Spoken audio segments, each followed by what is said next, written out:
Hello दोस्तों, welcome back to my channel. तो आज मैं लेके आई हूँ केमिस्ट्री के कुछ इम्पॉर्टेंट क्वेश्चंस जो आपके प्रीवियस ईयर में भी आ चुके हैं।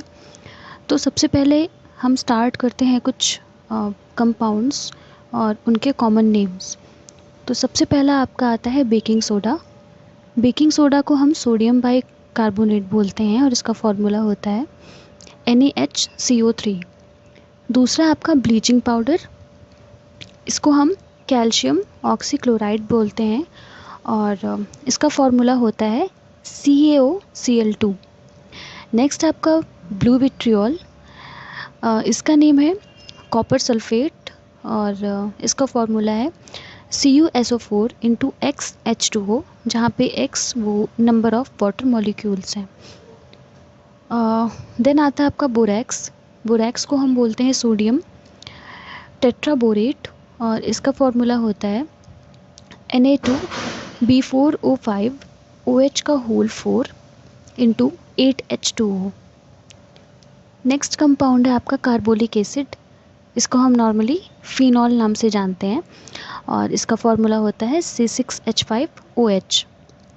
फिर है कास्टिक पोटाश, इसको हम बोलते हैं पोटेशियम हाइड्रोक्साइड और इसका फॉर्मूला है KOH।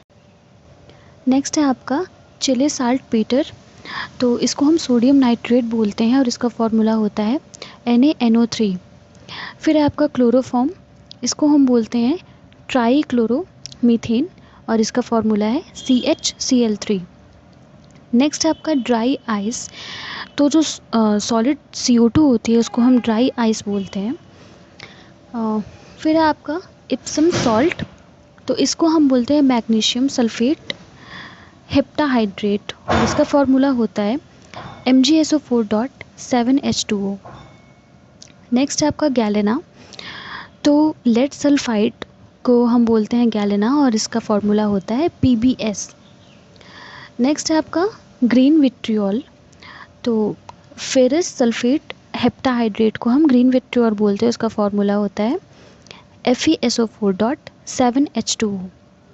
नेक्स्ट है आपका जिप्सम, तो कैल्शियम सल्फेट डाइहाइड्रेट को हम जिप्सम बोलते हैं और इसका फॉर्मूला है CaSO4.2H2O। फिर है आपका वाइट विट्रियोल, इसको हम बोलते हैं जिंक सल्फेट डाइहाइड्रेट और इसका फॉर्मूला होता है ZnSO4.7H2O। फिर आपका लास्ट है प्लास्टर ऑफ पेरिस, तो इसका फॉर्मूला है CaSO4.12H2O। नेक्स्ट क्वेश्चन है आपका methane and acetone can be separated by, तो इसका आंसर है फ्रैक्शनल डिस्टिलेशन। फिर है the nuclei having same number of neutrons but different number of protons, तो ऐसे एलिमेंट्स को हम बोलते हैं आइसोटोन्स। फिर हम आते हैं D एंड F ब्लॉक में। तो सबसे पहला क्वेश्चन आता है कि D ब्लॉक को और किस नाम से जानते हैं, तो हम D ब्लॉक को ट्रांजिशन एलिमेंट्स नाम से जानते हैं और F ब्लॉक को इनर ट्रांजिशन एलिमेंट नाम से जानते हैं। फिर क्वेश्चन है आपका which element not release hydrogen gas when react with acid, तो इसका जवाब है कॉपर। फिर है आपका कि जो D एंड F ब्लॉक में जितने भी एलिमेंट्स होते हैं उनमें मैक्सिमम ऑक्सीडेशन नंबर किसका होता है, तो जो आपका ऑस्मियम होता है उसका ऑक्सीडेशन नंबर मैक्सिमम होता है। फिर क्वेश्चन है कि लिक्विड मेटल्स कौन कौन सी होती हैं, तो लिथियम गैलियम और मर्क्यूरी आपकी पीरियोडिक टेबल में लिक्विड मेटल्स होती हैं। फिर क्वेश्चन है bell metal is alloy of, तो इसका जवाब है कॉपर एंड लेड। जो आपका लैंथेनॉइड्स होता है उनमें ऑक्सीडेशन नंबर होता है उनका +3 और जो एक्टिनॉइड्स का मैक्सिमम ऑक्सीडेशन नंबर होता है वो होता है +6। 3D सीरीज़ का एक एलिमेंट है कॉपर, जिसका इलेक्ट्रॉनिक कॉन्फ़िगरेशन पूछा जाता है क्योंकि ये एक्सेप्शन होता है। तो इसमें जो होता है लास्ट में वो 4s2 एंड 3d9 होना चाहिए इलेक्ट्रॉनिक कॉन्फ़िगरेशन, बट आपको पता है कि जो half filled and fulfil orbitals होती हैं वो ज़्यादा स्टेबल होती हैं, तो स्टेबिलिटी के लिए इसमें जो इलेक्ट्रॉन होता है वो S में ना जाके D में जाता है, तो इसका कॉन्फ़िगरेशन हो जाता है 3D10 and 4s1। Next question है कि जितनी भी आपकी मेटल्स होती हैं उनमें बेस्ट कंडक्टर कौन होता है? तो जो आपका सिल्वर होता है वो बेस्ट कंडक्टर होता है। फिर हम आते हैं halo alkane and hello arene में। तो सबसे पहला आपका पूछा जा सकता है कि जेम डाइब्रोमाइड क्या होता है? तो जब सेम कार्बन पर, किसी एक कार्बन पर दो सेम ग्रुप लगे होते हैं तो उनको हम जेम नाम से जानते हैं। तो जैसे जेम डाइब्रोमाइड है तो यानी कि एक कार्बन पर दो ब्रोमीन लगे होते हैं। फिर आपका आता है विसनल डाइब्रोमाइड। तो जो आपके एडजेसेंट कार्बन होते हैं उन पे दो ब्रोमीन अगर लगे हैं तो उनको हम विसनल डाइब्रोमाइड बोलेंगे। नेक्स्ट क्वेश्चन है कि haloform are derivatives of. तो इसका जवाब है मीथेन। तो मीथेन का फॉर्मूला होता है CH4। तो हम इसमें से एक एक हाइड्रोजन हटाते जाएंगे और उसकी जगह पे हेलोजन लगाते जाएंगे, तो इससे हेलो फॉर्म बनता है। फिर पूछा जाता है ल्यूकास रिएजेंट। तो जो कंसनट्रेट HCl और एनहाइड्रस ZnCl2 होता है उसको हम ल्यूकास रिएजेंट नाम से जानते हैं। नेक्स्ट क्वेश्चन है कि रोजनमुंड रिएक्शन से क्या बनता है? तो इस रिएक्शन से हमें एल्डिहाइड मिलता है। नेक्स्ट आपका पूछा जाता है ग्रिग्नार्ड रिएजेंट। तो RMgX को हम ग्रिग्नार्ड रिएजेंट बोलते हैं। नेक्स्ट क्वेश्चन है आपका फिटिग रिएक्शन।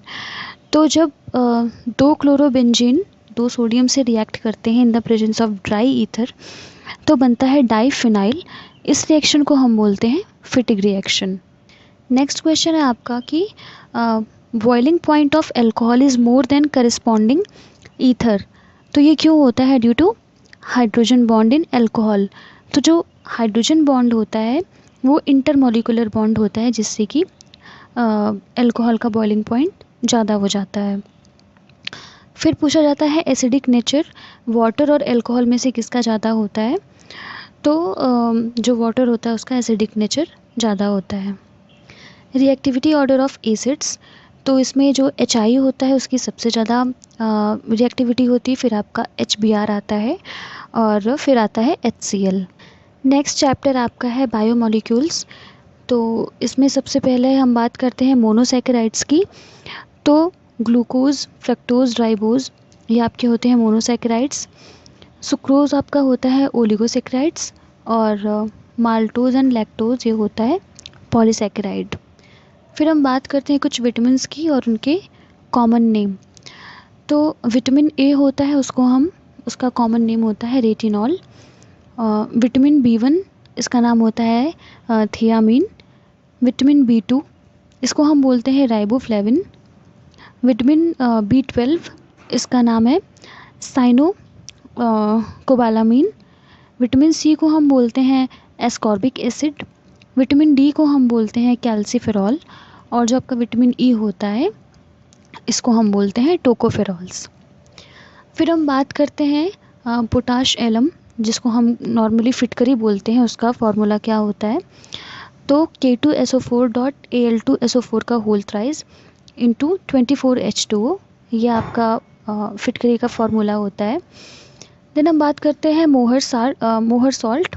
तो इसका फॉर्मूला होता है FeSO4 NH4 का होल ट्वाइस SO4.6H2O। फिर आपका चैप्टर है केमिकल काइनेटिक्स। तो इसमें आपका जो फर्स्ट ऑर्डर रिएक्शन हो गई इसमें रेट कांस्टेंट का फॉर्मूला पूछता है। तो ये होता है K = 2.303/T log A0/AT। फिर उसके बाद हाफ लाइफ का फॉर्मूला पूछा जाता है तो वो है T½ = 0.693/K। फिर हम बात करते हैं कुछ फिनॉलिक कंपाउंड्स की। तो फिनॉल को तो आप जानते हैं कि बेंजीन के ऊपर अगर OH लगा दे उसको हम फिनॉल बोलते हैं। फिर फिनॉल में ऑर्थो पोजीशन पर अगर हम CH3 ग्रुप लगा दें उसको हम ऑर्थोक्रेसॉल बोलते हैं। देन फिनॉल में अगर ऑर्थो पोजीशन पर हम COOH लगा दें उसको हम सैलिसिलिक एसिड बोलते हैं। नेक्स्ट इम्पॉर्टेंट रिएक्शन है आपकी डी कार्बोक्सिलेशन की। तो जब भी सैलिसिलिक एसिड को हम NaOH और CaO की प्रेजेंस में हीट करते हैं तो इससे फिनॉल बनता है, तो इसको हम डी कार्बोक्सिलेशन रिएक्शन कहते हैं। फिर आपका पूछा जाता है कि जो आपकी एमाइंस होती हैं उनको हम कैसे सेपरेट करते हैं, मतलब अगर 1 डिग्री 2 डिग्री और 3 डिग्री एमाइंस हैं तो हम उनको कैसे सेपरेट करेंगे। तो उनको हम फ्रैक्शनल डिस्टिलेशन से सेपरेट करते हैं, क्योंकि उनके जो बॉइलिंग पॉइंट्स होते हैं वो डिफरेंट होते हैं।